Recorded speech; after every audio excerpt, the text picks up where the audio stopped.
Seketika, ia terperanjat saat melihat di sudut dapur yang remang berdiri sosok makhluk tingginya hampir 2,5 meter, tubuhnya terbungkus kain kotor penuh noda tanah dan darah.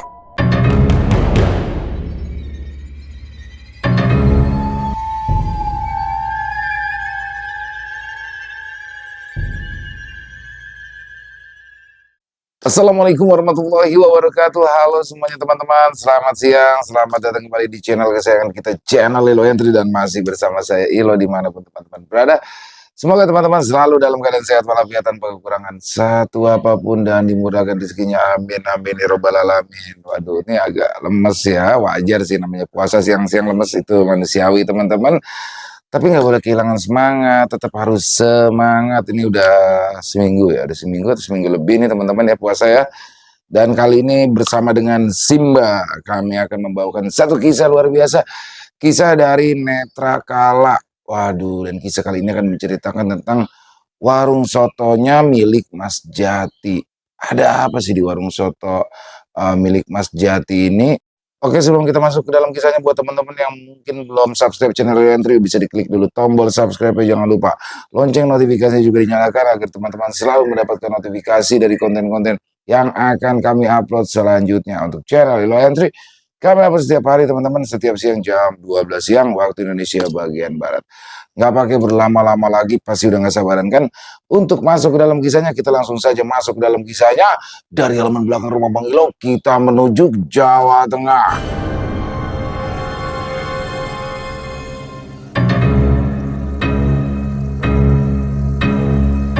Warung soto pocong Mas Jati. Siang itu, udara terasa begitu panas, seakan matahari bertengger di atas kepala. Bahkan, aspal di jalanan tampak bergelombang, menampilkan fata morgana berkilau. Namun, itu semua tak sebanding dengan yang dirasakan oleh Jati. Rasanya begitu dingin menusuk. Dia sedang duduk melamun di balik meja kasir warung soto peninggalan bapaknya. Di hadapannya, sebuah panci besar berisi kuah soto masih tampak penuh. Asapnya menguar tipis, tetapi baunya sudah mulai berubah. Kalau kuah soto terus dipanaskan tanpa ada yang membeli, tentu santannya akan pecah. Rasanya jadi aneh, dan tentu Jati harus membuang semua bahan pokoknya. Lelah Jati saat menyadari hari sudah berganti menjadi Minggu dan belum ada seorang pun yang mampir ke warung soto miliknya. Rasanya begitu aneh, bukan sekedar sepi, tetapi terlampau ganjil. Pasalnya, warung soto milik Jati berada di pinggir jalan raya. Banyak orang berlalu lalang, motor, bahkan mobil lewat tanpa henti.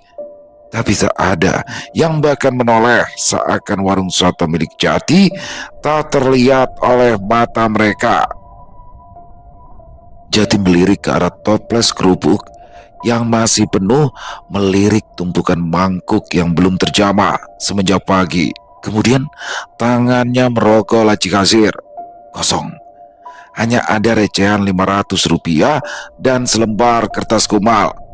Ya Allah Gusti, desis Jati. Ia mengusap wajah dengan kasar. Teringat akan anaknya di rumah yang baru berumur 1 tahun sedang butuh susu. Ratna istrinya berkata bahwa beras tinggal 1 gelas.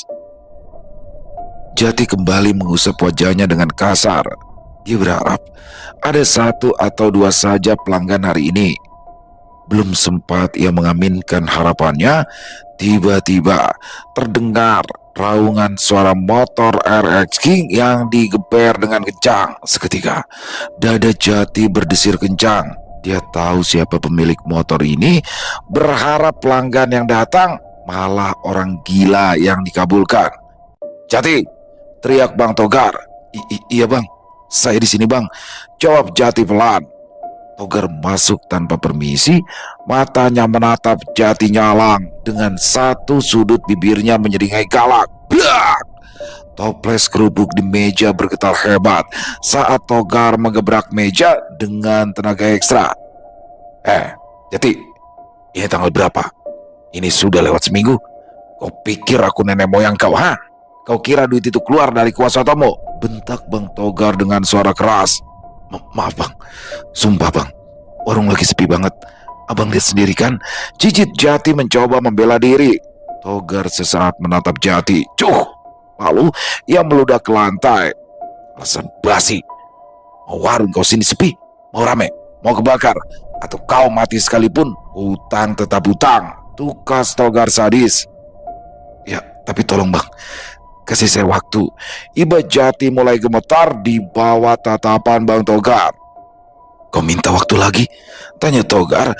Kali ini bibirnya tersenyum simpul membuat Jati sedikit merasa lega. Namun yang terjadi, Togar malah berjalan ke arah panci kuah soto, membuka penutupnya dan langsung meludah ke dalamnya. Bang, jangan bang, teriak Jati, namun terlambat. Togar sudah meludah ke dalamnya. Harapan satu-satunya pupus sudah. Soto udah gak laku dijual, ngapain masih ditungguin? Dengar, lusa aku balik lagi ke sini. Kalau kau belum siapkan 5 juta, warung ini bakal kubakar. Desis Togar pelan namun penuh ancaman. 5 juta dari mana bang? Sehari dapat 100 ribu aja susah minta ampun. Jati mencoba membelas. Togar mencengkram kerah baju Jati, menariknya sampai kakinya terangkat ke atas. Terserah kau, bukan urusanku. Mau kau jadi lonte, mau kau ngepet, yang penting lusa, hutang kau sudah harus lunas. Paham? Jati hanya bisa mengangguk ketakutan. Setelah itu, Togar langsung mendorong laki-laki itu sampai tubuhnya menabrak rak gelas dan jatuh terpuruk di lantai. Togar pergi begitu saja, meninggalkan Jati yang masih terduduk di lantai. Kini dadanya terasa begitu sesak. Dia melihat ke arah panci soto yang tadi sudah diludahi oleh Togar. Kini habis sudah harapannya. Hari ini ia benar-benar tak mendapatkan uang sepeser pun, dan 1 panci kuah soto harus dibuang. Jati lantas membereskan pecahan kaca dengan tatapan kosong. Sore itu ia menutup warung sotonya lebih awal. Pikirannya benar-benar kalut. Bayangan Ratna dan anaknya yang kelaparan serta warung peninggalan ayahnya yang dibakar memenuhi kepalanya. Lalu sesaat Jati terdiam, dia teringat dengan ucapan Bang Togar. Apa harus ia melakukan hal itu agar warungnya kembali ramai? Sesaat ada keraguan. Lalu Jati segera beranjak ke arah gudang belakang, tempat di mana ia menyimpan bungkusan dari Mbah Suro, orang pintar dari lereng gunung yang ia temui 3 hari lalu bersama Yuda sahabatnya. Waktu itu memang Jati meminta saran kepada Yuda. Alih-alih memberikan saran promosi, Yuda justru memberikan saran agar memakai jalan instan. Sebenarnya Jati masih takut dosa, takut kualat. Tapi sekarang keadaan memaksanya. Mungkin sekarang Bang Togar mengancam membakar warungnya, tetapi besok bisa saja dia nekat meminta Ratna untuk tidur dengannya. Jati yang membayangkan itu bergidik. Digenggamnya bungkusan kumal itu. Maafkan bapak ya nak, gumam Jati lirih. Malam harinya, sekitar jam 11 malam, saat suasana sudah tampak sepi, ia tutup rapat-rapat rolling door. Semua lampu dimatikan, hanya 1 lilin kecil yang menyala di atas meja dekat kompor. Di hadapan Jati, kini ada 1 panci kosong yang sudah dicuci bersih. Di sebelahnya tergeletak bungkusan kain mori yang sudah lusuh yang tadi ia ambil dari gudang. Lantas Jati membuka bungkusan itu. Isinya cuma tanah kuburan yang dibungkus di plastik kecil, 1 botol minyak serimpi yang baunya menyengat, dan selembar kertas berisikan mantra. Jati lantas mengambil selembar kertas itu. Dia ingat waktu Mbak Suro memberikan semua ini. Syaratnya gampang, Le. Kamu cuma perlu nyediain tempat. nanti ada sedulur yang bantu masakin. Tapi Eling, jangan pernah ada yang tahu selain kamu. Kalau ketahuan, nyawa taruhannya. Jati menelan ludah, keringat dingin mulai muncul di pelipisnya sesaat. Ia menarik nafas panjang, lalu menuangkan air mentah ke dalam panci soto sampai setengahnya penuh. Tangannya gemetar hebat saat membuka tutup botol minyak serimpi. Seketika baunya langsung memenuhi ruangan sempit itu. Lalu Jati meneteskan minyak itu ke dalam panci, tetes demi tetes, sambil membaca mantra yang diberikan oleh Mbak Suro. Perlahan, air beriak, seakan ada angin yang menggerakkannya. Lalu, setelah beberapa tetes, Jati mulai menaburkan tanah kuburan itu seakan ia sedang menaburkan sejumput garam pada masakannya. Sekarang, tinggal kain mori kumal di tangannya. Sesaat ia ragu sejenak, lalu saat terbayang wajah Bang Togar, dia nekat mencelupkan kain itu dan terus membaca mantra yang diberikan oleh Mbak Suro. Suara Jati menggema di dapur. Awalnya tidak terjadi apa-apa, namun begitu Jati sampai di kalimat terakhir mantra itu, nyala api lilin di meja tiba-tiba saja bergoyang hebat. Sesaat tampaknya hampir mati, lalu kembali menyala besar. Saat itu juga udara di dalam dapur berubah drastis. Yang tadinya pengap sekarang berubah menjadi dingin mencekam. Srek, srek. Jati tersentak. Dia mendengar suara kain yang diseret di atas lantai. Dia menahan nafas, tak berani menoleh ke belakang. Dia tahu kalau sosok itu sudah datang. Suara nafas berat, seperti suara gemeretak aneh. Jati gemetar hebat, namun ia harus berani. Perlahan, Jati menolehkan kepalanya ke pojok dapur. Seketika, ia terperanjat saat melihat di sudut dapur yang remang berdiri sosok makhluk tingginya hampir 2,5 meter. Tubuhnya terbungkus kain kotor penuh noda tanah dan darah. Namun aneh, kain itu hanya membungkus sampai batas dada. Dari atas leher, Jati masih melihat dengan utuh kepala pocong itu. Jati tak berani bergerak. Ia terus menatap ke arah pocong yang masih diam. Ia ingin lari, namun kakinya terasa begitu lemas. Hingga tiba-tiba saja makhluk itu bergerak, bukan melompat, tapi melayang. Sosok itu bergeser ke sebelah panci yang sudah disiapkan oleh Jati. Jati mengikuti pergerakan sosok demit itu hingga saat ia melihat dengan jelas wajah pocong itu. Jati menjerit dan mundur menjauh. Wajah itu hancur, kulitnya hitam gosong seperti habis terbakar, tak memiliki bola mata, hanya rongga kosong menampakkan kegelapan. Dari lubang hidungnya mengeluarkan lendir merah menjijikan, serta bibir rusak menampilkan deretan gigi kuning berliur menjijikan. Lalu, tanpa Jati tahu, pocong itu menunduk di atas panci. Wajah busuknya didekatkan ke atas benda itu. Jati menelan ludah mual saat melihat pocong itu meneteskan lendirnya ke dalam panci. Lendir itu terus menetes. Bersamaan dengan itu, bau busuk yang tadi memenuhi dapur seketika menghilang, digantikan aroma kaldu daging sapi yang begitu kuat. Wangi bumbu rempah, bawang goreng dan kuah soto yang paling lezat yang pernah dicium Jati seumur hidupnya. Setelah beberapa saat, pocong itu perlahan menegakkan kepalanya lagi. Dia tidak menoleh ke arah Jati, hanya berdiri diam di tempat itu. Jati merosot terduduk di lantai, kakinya lemas bukan main. Ia merasa bersalah. Dia sadar, dia sudah melakukan sebuah kesalahan besar. Tetapi saat ia kembali mencium aroma kuah soto yang begitu menggoda, Jati sadar akan satu hal. Dia akan punya uang besok pagi, hutangnya akan lunas, anak istrinya bisa makan dan berkecukupan. Di gerbang dapur, Jati mencoba memberanikan diri menatap sosok itu. Kerja yang benar, buat laris biar aku kaya, bisik Jati seakan sedang memerintah sosok pocong di depannya. Namun tak seperti dugaan Jati, sosok itu seakan mendengar, bergoyang pelan dan tersenyum mengerikan. Pagi itu, Jati memacu sepeda motor bututnya membelah jalanan yang masih tertutup kabut tipis.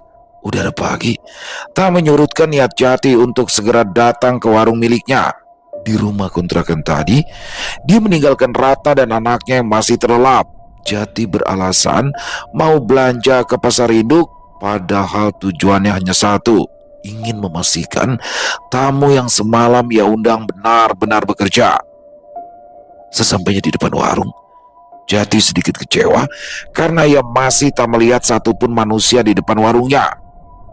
Suara besi beradu memecahkan keheningan. Jati mengangkat rolling door. Begitu pintu terbuka, hawa pengap langsung menyeruak. Mata Jati menyisir sekitar, memastikan kalau dedemit itu ada, namun ia tak melihat satupun sosok asing. Jati masuk, menyalakan lampu di ruang tengah. Kursi-kursi masih terbalik di atas meja, lantainya masih berdebu. Tidak ada yang berbeda dengan warungnya. Namun perasaan Jati berbeda. Ia merasakan ada sesak di dadanya yang tak bisa dijabarkan. Lalu ia berjalan ke arah dapur. Saat Jati menyipak gorden itu, seketika tubuhnya mematung. Ada sesuatu yang merosot jatuh dari tubuhnya saat melihat sosok pocong itu masih berdiri di sana. Berdiri mematung di samping kompor gas. Kain kafannya yang kotor penuh bercak tanah dan darah terasa begitu nyata. Nuhun sewu, bisik Jati gemetar. Jati harus membiasakan diri. Dia mendekat ke arah kompor. Berdiri hanya berjarak 1 jengkal dari makhluk itu. Terasa hawa dingin tak wajar langsung menyeruak. Bau apek dan tanah kuburan. Tangan Jati perlahan bergerak. Ia menyalakan kompor untuk memanaskan dandang soto yang semalam ia buat. Saat air mulai menghangat, dari sudut matanya Jati melihat sosok pocong itu perlahan menundukkan kepalanya. Lehernya berbunyi krek. Dan saat kepalanya berada di atas dandang, dari mulut pocong itu meneteskan cairan kental kehijauan. Lendir itu terus menetes. Jati memalingkan wajah, perutnya mual bukan main. Tetapi keajaiban gila itu terjadi lagi. Bau busuk yang menguar sebelumnya lenyap, tergantikan dengan aroma soto yang luar biasa sedap. Wangi kaldu sapi yang gurih bercampur aroma rempah. Jati buru-buru lari ke depan, menata kursi dan meja. Perasaannya mengatakan kalau sebentar lagi pasti ia bakal mendapat pembeli. Benar, saat Jati membalik kursi terakhir, suara rem motor terdengar melejit di depan warung. Saat ia menoleh, seorang bapak-bapak berseragam turun dari motornya. "Sudah buka ya, Mas?" tanya orang itu dengan suara datar. Namun Jati melihat cuping hidungnya mengembang. "Sudah Pak, silakan," jawab Jati gugup. Orang itu masuk, duduk, dan langsung memesan. "Satu Mas, cepat ya." Namun itu baru permulaan. 5 menit kemudian, sebuah angkot berhenti sembarangan. Sopir dan 3 penumpangnya turun, langsung masuk ke dalam warung. 10 menit kemudian, warung itu sudah tampak penuh. Orang-orang yang lewat di jalan raya, baik pengendara mobil, tukang beca, semua tampak menoleh ke arah warung soto milik Jati. Warung soto Jati yang biasanya sepi seperti kuburan keramat sekarang berubah menjadi pasar malam yang sesak. Setiap kali ia masuk ke dapur untuk mengambil kuah soto, si pocong itu masih setia berdiri di sana. Kepalanya meneleng ke arah dandang dengan lendir yang terus menetes. Jati kewalahan. Dia lari bolak-balik ke dapur ruang depan, menyajikan soto dengan tangan gemetar. Kini Jati melihat pelanggannya mengunyah rakus. "Enak banget ya," gumam seorang ibu-ibu sambil menjilati mangkuknya sampai bersih. Di tengah kelegaan dan kekacauan di warung itu, tiba-tiba muncul suara knalpot ereking yang meraung. Janti tersentak. Dia kenal dengan suara motor itu, Bang Togar. Preman itu melangkah masuk dengan wajah garang, tapi begitu kakinya melewati ambang pintu, langkahnya terhenti. Hidung besarnya mengendus-endus, wajahnya yang garang perlahan berubah menjadi bingung dan tampak kelaparan. "Wangi kali suara kau, Jat," gumam Togar, matanya melihat sekeliling. Ramai betul. Pakai dukun mana?" "Enggak bang, ini rezeki bang." Jati menelan ludah. Kata Togar langsung duduk, mengusir paksa anak sekolah yang baru saja makan di salah satu meja. "Bikinin aku satu." "Awas saja kalau nggak enak, bakar warungmu sekarang." Tanpa sepatah kata pun, Jati langsung berlari ke arah dapur. Di sana, dia melihat pocong itu tampak menyeringai dan meneteskan cairan lendir hijau ke arah mangkuk yang akan disajikan untuk Togar. Jati langsung menyajikan mangkuk itu untuk Togar. Suapan pertama, Togar diam. Suapan kedua, ia makan lebih cepat. Suapan ketiga, ia mengangkat mangkuk dan menyeruput kuahnya langsung dari bibir. Gila. Enak banget, Jat. Kamu gak pernah bilang kalau sotomu seenak ini, teriak Togar sambil memukul tangan ke meja. Togar berdiri, membuat Jati tersentak ketakutan. Tanpa diduga, dia merogoh satu dan melempar selembar uang 100 ribuan di atas meja. "Ambil kembaliannya, buat nyicil utang. Besok aku bawa anak-anak ke sini," kata Togar garang. Togar pergi dengan perut kenyang, sedangkan Jati menatap uang di atas meja dengan perasaan penuh kelegaan. Hari itu berlalu dengan cepat. Pukul 2 siang, soto sudah habis terjual. Jati segera menutup rolling door dengan nafas menderu serta jantung berdegup kencang. Ia lantas menghitung hasil jualannya. 3 juta. Ya, tangan Jati gemetar saat menggenggam kepokan uang itu. Ini uang terbanyak yang pernah ia pegang. Bayangan wajah Ratna dan anaknya tersenyum langsung masuk ke dalam kepala. Rasa puas dan berbangga diri. Tapi tiba-tiba saja euforia itu lenyap saat Jati mendengar suara gemeretak dari arah dapur. Lalu terdengar suara kain yang diseret. Jati menoleh ke arah gorden dapur. Untuk sesaat jantungnya terhenti saat melihat sosok pocong itu sekarang berdiri di ambang pintu dapur. Wajahnya yang hancur menghadap ke arah Jati seakan sedang memanggilnya. Buru-buru Jati memasukkan uang ke dalam tas, mematikan lampu dan berlari keluar warung, lantas mengunci dengan panik. Jati memacu motornya untuk pulang secepat mungkin.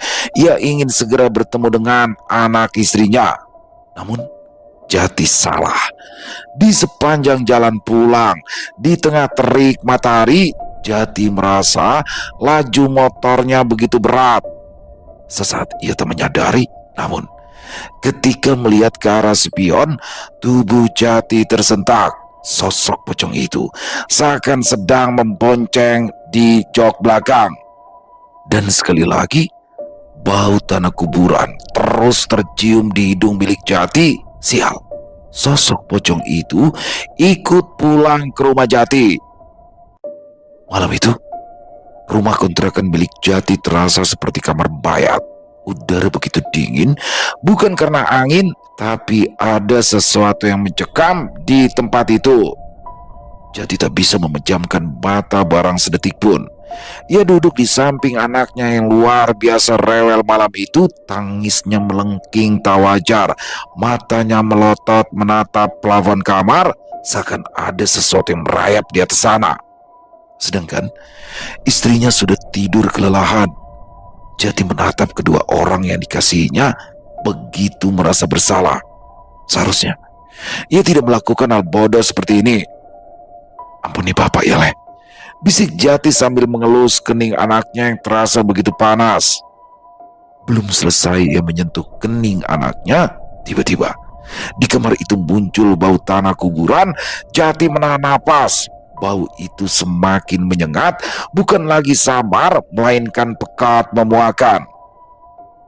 Kini, mata Jati mengikuti arah pandang anaknya yang melotot ke atas lemari pakaian di sudut kamar. Di sana, di celah sempit, di antara lemari dan plafon, dia melihat gumpalan kain putih kumal dengan sepasang rongga mata kosong seperti menatap tajam ke arah bayinya. Jati ingin berteriak, namun entah kenapa suaranya tercekat, seakan ada sesuatu yang menyumpal tenggorokannya. Dilihatnya, sosok pocong itu tak hanya diam, perlahan dengan jelas tubuhnya bergerak, kepalanya perlahan menjulur keluar dari atas lemari. Hal tak lazim, seakan tubuhnya ikut memanjang. Tss, Jati tersentak. Setetes cairan kental terjatuh dari langit-langit, tepat mengenai pipi gembil anaknya. Tss, sekali lagi, cairan itu menetes berwarna hijau pekat berlendir. Bayi Jati yang awalnya rewel, tiba-tiba saja menangis memekik, lalu sedetik kemudian diam dengan suara grok grok di tenggorokannya. Bayu, jerit Jati langsung menyambar tubuh anaknya, berusaha mengusap cairan hijau itu dengan panik menggunakan kaosnya. Selain itu, ia juga melihat ke arah istrinya, berusaha untuk membangunkan, namun tak apa yang terjadi. Bahkan saat Jati menendang kaki istrinya, ia sama sekali tak bergerak. Pergi, jangan ganggu anakku. Ambil saja uangmu itu, bisik Jati entah pada siapa. Sesaat, suasana kamar itu begitu hening. Lalu dari arah atas lemari, Jati mendengar suara gesekan kain yang semakin lama semakin terdengar menjauh. Malam itu, Jati tidak berani tidur. Ia terjaga sampai azan subuh berkumandang, memeluk anaknya yang demam tinggi. Keesokan harinya, mata Jati bengkak dan merah. Badannya terasa sakit, seakan ia baru saja lari mendaki gunung. Mas, kamu gak tidur ya? Bayu rewel ya? Tanya Ratna cemas ketika melihat Jati duduk di pojokan sambil menggendong anaknya. Jati mengangguk lemah, lalu menyerahkan Bayu kepada Ratna. Bayu panas banget, kita ke bidan ya? Tanya Ratna cemas. Jati hanya mengangguk. Ia merogoh tas, mengambil 5 lembar uang 100 ribuan dari hasil jualan kemarin. Oke ini, bawa Bayu ke bidan ya, kata Jati serak. Kamu mau kemana? Tanya Ratna. Warung, kata Jati singkat. Mas, anakmu sakit. Libur dulu kenapa sih? Protes Ratna. Jati hanya menatap istrinya darar. Dia ingin sekali libur, ingin tidur seharian tanpa memikirkan apapun. Tetapi dia takut kalau ia tidak membuka warung, tamu itu akan marah dan kembali lagi ke rumah ini. Enggak, aku berangkat dulu ya. Tanpa banyak bicara, Jati menyambar kunci motornya dan pergi. Sesampainya di warung, teror sialan itu langsung menyambut. Belum juga ia menyiapkan segalanya. Dok, dok, dok, dok, dok, dok. Ada orang yang menggedor pintu besi dengan brutal. Jati mencoba mengintip. Bang Togar dan anak buahnya berdiri di sana. Namun, yang membuatnya ngeri, penampilan mereka pucat pasi, keringat dingin bercucuran sebesar biji jagung, serta mata cekung dengan lingkar hitam di sekitarnya. Jati, buka! Segera Jati membuka pintu warungnya. Begitu melihat ketiga orang itu, langsung menyerbu, mencengkram kerah baju Jati kuat-kuat. Lama kali kau, perutku sudah melilit. Cepat bikinkan aku soto, bentak Togar berteriak di depan muka Jati. Iya bang, ini baru mau buka, cicit Jati ketakutan. Segera Jati menyingkir, mempersilahkan ketiga orang gila itu untuk masuk ke warungnya, sedang ia sendiri langsung berlari ke arah dapur. Sesaat, dia enggan untuk melihat ke arah ujung dekat kompor, dan benar saja, di sudut remang-remang itu, sosok pocong itu sudah menunggu, berdiri tegak di samping kompor. Kali ini, Jati melihat perubahan yang jauh lebih mengerikan. Kain kafan di bagian perut pocong itu tampak menggembung mengerikan, serta cairan yang menetes dari mulutnya bukan lagi hijau kental, tapi berwarna merah darah. Jati tidak punya pilihan lain. Ia segera menyalakan kompor dan menyajikan soto untuk ketiga orang gila di warungnya itu. Siang itu, warung soto Jati berubah menjadi neraka dunia. Pelanggan yang membludak menjadi 2 kali lipat. Namun, kali ini tak ada suara gembira, melainkan hening mencekam. Orang-orang yang makan di tempat itu makan tanpa adanya obrolan yang terdengar. Hanya suara kunyahan dan seruputan kuah yang menjijikan. Bahkan, Jati melihat seorang wanita dengan pakaian rapi, namun cara makannya begitu menjijikan. Ia memegang tulang sapi dengan kedua tangan, menggerogotinya sampai benar-benar bersih. Jati tertegun. Air liur pocong itu bukan hanya penyedap rasa, namun lebih dari itu, seperti racun yang mematikan akal manusia. Di dapur, produksi lendir pocong semakin menggila. Setiap kali Jati masuk, dia mendengar suara krok, krok. "Mas, tambah mas!" teriakan dari bagian depan membuyarkan lamunan Jati. "Habis pak, daging habis!" teriak Jati panik. "Ah, kuahnya aja sini!" Jati ternganga ngeri. Mereka tidak peduli dengan daging, mereka hanya butuh kuah bercampur lendir pocong itu. Prang!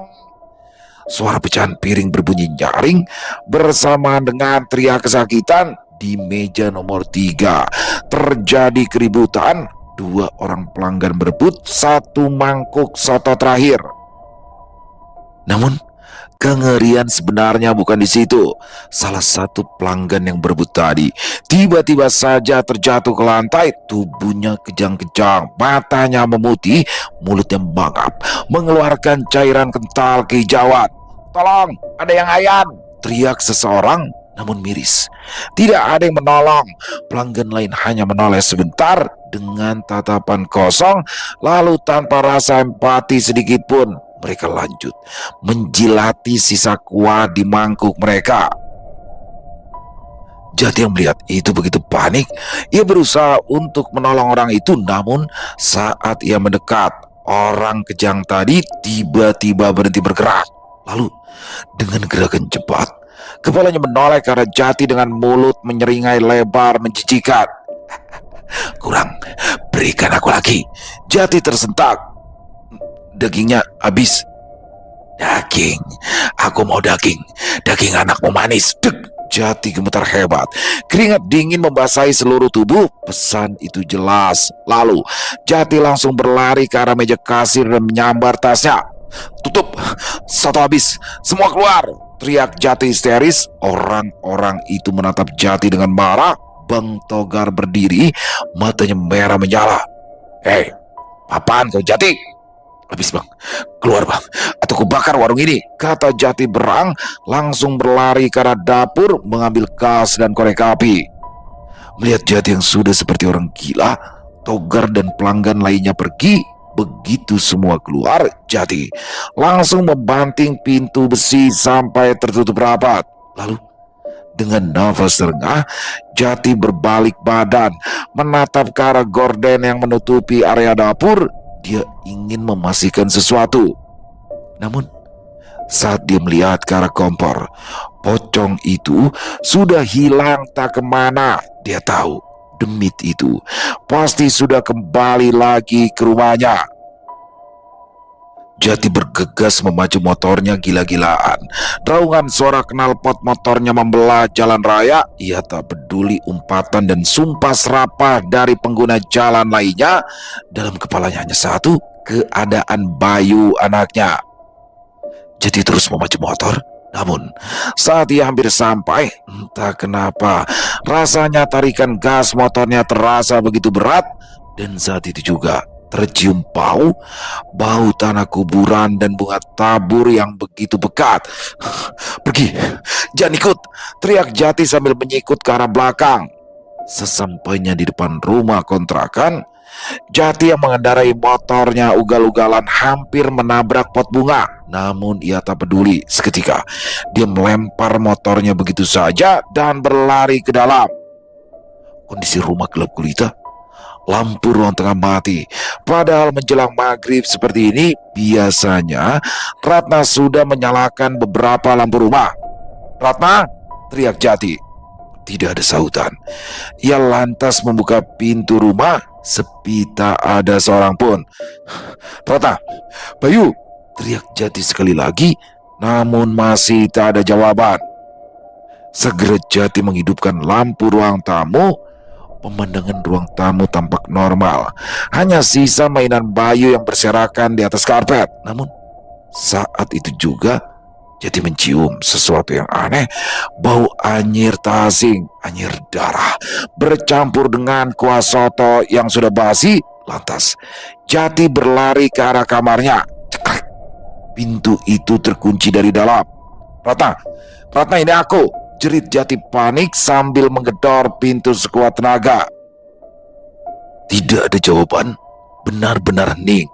Jati mencoba menempelkan daun telinganya ke arah pintu. Untuk sesaat ia tak mendengar apapun. Lalu srek, srek, tiba-tiba saja muncul suara seperti kain yang bergesekan dengan lantai. Dan juga suara lain, suara yang amat sangat ia kenali.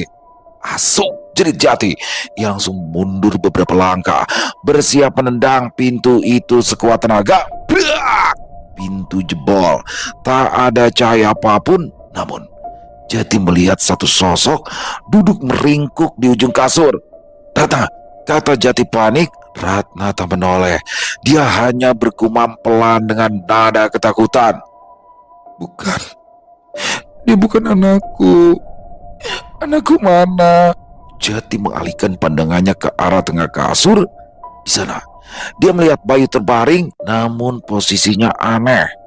Bayi itu tidak tidur dengan posisi normal, tidak meringkuk atau terlentang, namun tubuh kecil itu tertidur dengan posisi kedua tangan rapat, menempel lurus ke badan. Kakinya pun juga demikian, persis seperti mayat yang sudah dipocong. Jati bergerak cepat. "Ya Allah, Bayu!" Saat Jati menyentuh kulit anaknya, rasanya begitu dingin. Sesaat ia menyangka kalau bayi kecil itu sudah tiada. Namun ketika memperhatikan lebih seksama, dada anaknya masih bergerak pelan. "Bayu!" kata Jati panik saat melihat dari sudut bibir bayi itu muncul lendir kehijauan yang sangat ia kenali. "Mas," kata Ratna lirih. Jati menoleh. Ratna tampak pucat, sorot matanya ketakutan, lalu perlahan jari telunjuknya terangkat. "Itu Mas," kata Ratna lirih. Bulu kuduk Jati serempak meremang hebat. Hawa dingin yang ia abaikan tiba-tiba saja muncul entah dari mana. Nah, nafas. Jati memutar badannya perlahan sambil mendongak ke atas. Tepat di sana, di celah sempit antara lemari dan plafon, Jati melihat wajah gosong hampir hancur. Separuh tulang pipinya menghilang, menampakkan tulang rahangnya. Pocong itu tidak berdiri, dia berbaring miring di atas lemari. Yang lebih mengerikan, lehernya menjulur ke bawah, menggantung, mengeluarkan lendir menjijikan. Krok, krok. Pocong itu tampak menyeringai, menampilkan gigi hitamnya yang berlumuran darah. Plok! Sesuatu jatuh di atas lemari, mendarat tepat di dekat kaki Jati. Segepok uang 50 ribuan dan 100 ribuan basah, lengket, bercampur lendir dan darah. Jati yang masih syok dengan kejadian itu hanya dia mengamati, lalu plok! Segepok lagi uang 50 ribuan dan 100 ribuan basah, lengket, bercampur lendir dan darah jatuh di tempat yang sama. "Cukup!" jerit Jati. Pocong itu tampak menyeringai. Ia bergerak menggeliat pelan. "Harta sudah kuberi. Sekarang lakukan janjimu." Jati tersetak, langsung mundur ke arah Bayu, meraih anaknya dan mendekati Ratna. Jangan, jangan!" teriak Jati. Namun pocong itu tak peduli. Justru sekarang ia tampak bergerak turun, berusaha mendekat. Hingga Saat pocong itu menyentuh lantai, tiba-tiba saja Bayu kejang hebat. Matanya melotot ke arah atas dengan wajah membiru. "Tolong Bayu, Mas!" Ratna menjerit histeris. Sedang Jati menaruh Bayu dan maju ke arah pocong itu, ia sudah tak peduli. Kalaupun demit itu mau mengambil nyawanya, ia tak mau anaknya menjadi korban keserakahannya. "Kau yang meminta." Suara itu menggema di kepala Jati. Namun semua sudah kepalang tanggung. Dengan gagah berani, Jati maju, berusaha mencelakai dedemit itu. Dan tiba-tiba saja, cat! Ah! Jati meraung kesakitan. Matanya perih luar biasa, seperti disiram menggunakan air keras. Bahkan rasa kulit kepalanya seperti terbakar hebat. "Mas Jati!" teriak Ratna saat melihat suaminya berguling di lantai sambil menutupi wajahnya. Di tengah kegelapan, rasa perih yang membutakan, Jati mendengar suara lain, suara dari tenggorokan anaknya. Krok, krok. Jati mencoba membuka matanya yang bengkak saat melihat ke arah si pocong dedemit itu sudah hilang tak kemana. Namun di atas ranjang, Ratna menangis keras. Bayu dalam gendongannya diam tak bergerak. Jati menyeret tubuhnya yang terasa begitu sakit, berusaha mendekat ke arah ranjang. "Bayu!" Ratna masih menangis, tubuhnya terguncang hebat. Namun Bayu dalam pelukannya diam, walau dadanya masih bergerak lemah. Jati menyentuh leher anaknya dingin. Namun matanya juga melihat sesuatu, bekas lebam melingkar biru kehitaman. Bekas itu begitu rapi, seakan ada tali yang tak kasat mata menjerat leher anaknya. Dan di bagian atas kepala Bayu, rambut halusnya berdiri tegak kaku, simpul pocong. Anaknya kini sudah ditandai, jiwanya diikat oleh sesuatu yang tak bisa dinalar oleh logika. Bayu sedang dipersiapkan untuk menjadi tumbal berikutnya. "Jaga Bayu, jangan keluar kamar. Baca doa sebisamu, jangan berhenti," perintah Jati. "Kamu mau kemana?" kata Ratna menang dengan Jati. Mengakhiri ini semua, Jati menepis tangan istrinya. Ia berlari ke arah dapur dan menyambar jerigen berisi bensin cadangan motornya dan sebuah pemantik api.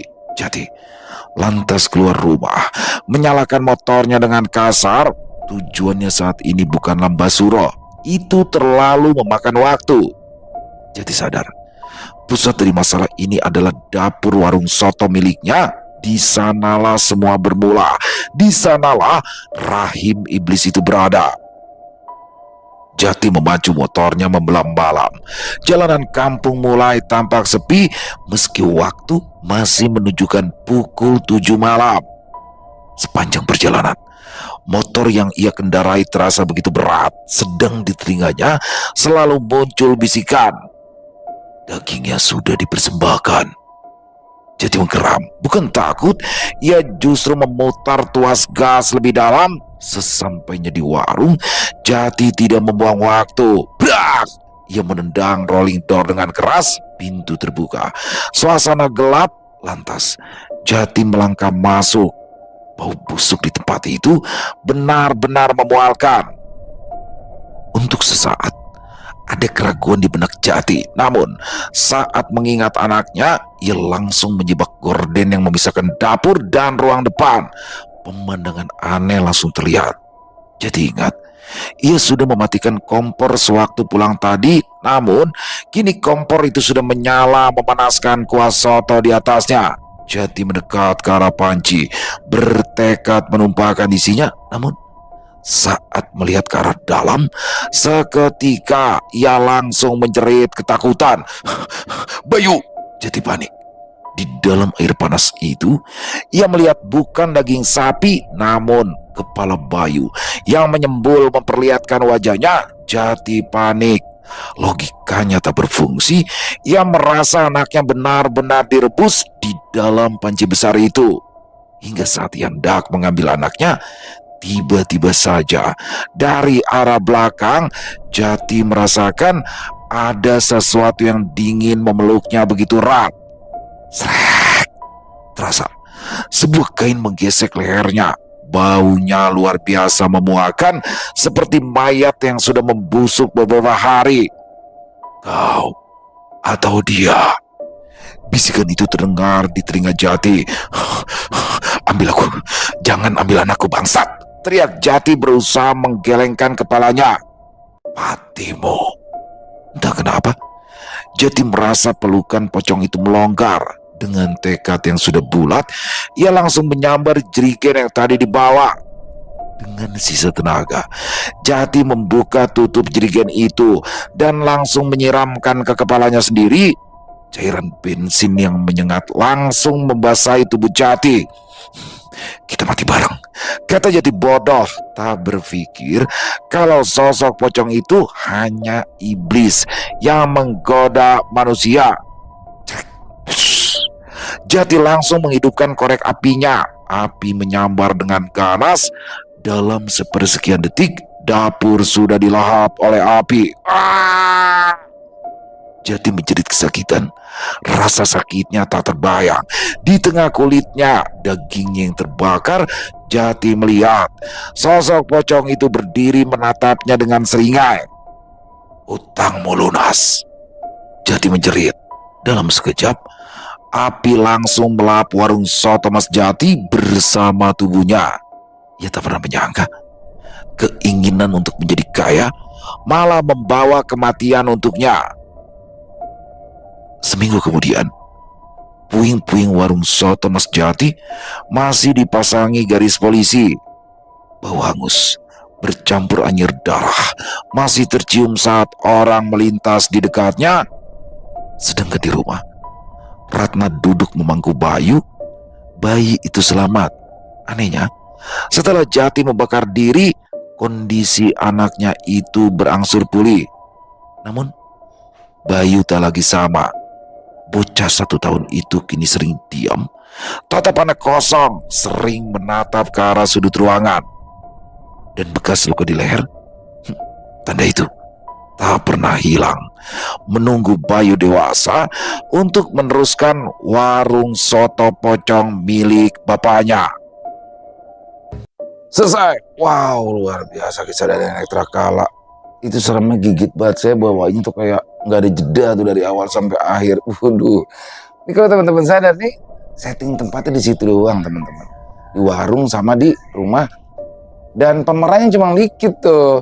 Cuma Mas Jati, Togar sama anak istrinya. Jadi ini sempit tapi kayak gek banget, kayak dapet banget ya. Ngeri banget. Dan si pocongnya itu tentunya ya.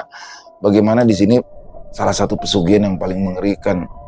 Ya sebentar doang belum sempat kaya ya kan, belum sempat ngapa-ngapain udah diminta cepet banget mintanya kan. Kalau pesugihan-pesugihan kan biasanya setahun 5 tahun, ini baru sekali 2 kali langsung udah diminta udah gitu. Yang dihajar sama si setan pesugihan ini bukan cuma yang pemilik atau yang menjalani pesugihan, tapi yang makannya juga kena, kan ngeri banget nih. Bahaya banget. Ini kalau sama Wasis Gali udah dihabisi nih jinjin pesugihan kayak gini. Karena sangat merugikan banyak orang. Wah, luar biasa Netra Kala. Terima kasih banyak, kisahnya selalu keren. Tunggu lagi untuk kisah-kisah selanjutnya. Jangan lupa kisah Bima dong. Duh, kami nggak bakal lupa loh sama kisah Bima. Tetap harus di up juga ya Mas Netra ya. Untuk teman-teman yang suka dengan videonya, yuk bisa diklik tombol like-nya, tombol jempolnya, tombol hype juga boleh diklik. Buat yang punya komentar lain juga silakan bisa menuliskan di dalam kolom komentar ataupun yang sekedar saling menyapa. Insya Allah kami akan menjawabnya satu persatu. Dan tumben nih si Simba anteng nih ya, biasanya kan nggak lama langsung pergi nih, masih jilat-jilatin badannya aja. Di akhir kata saya Ilham mengucapkan permohonan maaf apabila mungkin dalam pembawaan kisahnya ada kata-kata saya yang salah ataupun ada kata-kata saya mungkin yang kurang berkenan. Saya mohon dibukakan pintu maaf yang seluas-luasnya. Sampai berjumpa lagi di konten-konten kami selanjutnya, masih bersama saya Ilo di channel Ilo Entry. Salam sehat selalu untuk kita semua. Wassalamualaikum warahmatullahi wabarakatuh.